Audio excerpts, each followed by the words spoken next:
The number of COVID-19 infections around the world has passed the 10 million mark, with over 500,000 deaths, according to Johns Hopkins University on Sunday. World Health Organization Chief Tedros Adhanom Ghebreyesus called the milestone a sober reminder that even as research continues, the world has what he called an urgent responsibility to do everything we can with the tools we have now to suppress transmission and save lives. The U.S. continues to lead the world in reported infections with more than 2.5 million, along with more than 125,000 deaths, again, according to Johns Hopkins University. Across Latin America, the number of cases has passed 2 million, according to the Pan American Health Organization. Colombia now has more than 88,000 total cases, a number higher than the total reported by China at 84,726. Brazil surged to more than 1.3 million infections, second in the world only to the United States. A troubling rise in infections was also reported in India, where the Times of India said 18,552 new cases were reported on Saturday.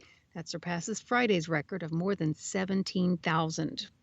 In South Korea, new clusters are popping up in Seoul, where hundreds of infections have been traced to churches, night spots, and restaurants. And Indonesia reported its biggest daily increase in coronavirus infections, with 1,385 new cases, taking the total to 52,812, according to the health ministry.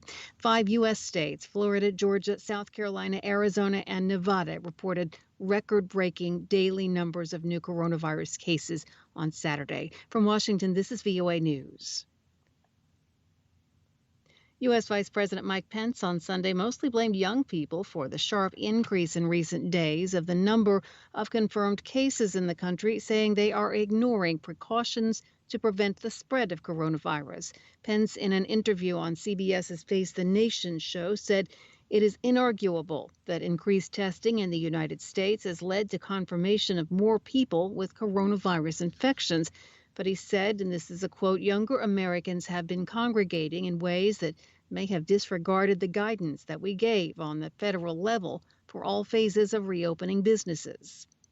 The number of coronavirus cases in the United States has risen sharply in recent days, particularly in a trio of states across the southern tier of the U.S., Florida, Texas, and Arizona, 3 states that are separated by hundreds of kilometers. Pence has canceled political trips this coming week to both Florida and Arizona out of caution because of the increased number of cases in the 2 states.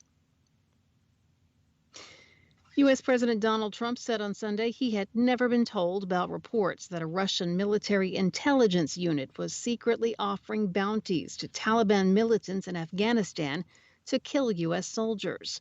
On Twitter, President Trump derided the New York Times report that U.S. intelligence officials had concluded months ago that a Russian unit had carried out the mission in Afghanistan last year.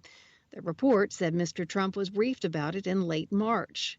20 American troops were killed in Afghanistan last year, but it was not known which killings might have been linked to the alleged Russian bounties. Both Russia and the Taliban denied the report of the bounties. Moscow called them baseless and anonymous accusations. The Russian embassy in Washington said the New York Times report had already led to direct threats on the lives of employees at Russian embassies in Washington and in London. A spokesman for the Taliban rejected the report and called the newspaper story an attempt to defame the Taliban. Earlier this year, the U.S. and the Taliban signed an agreement for bringing peace to Afghanistan after more than 18 years of conflict.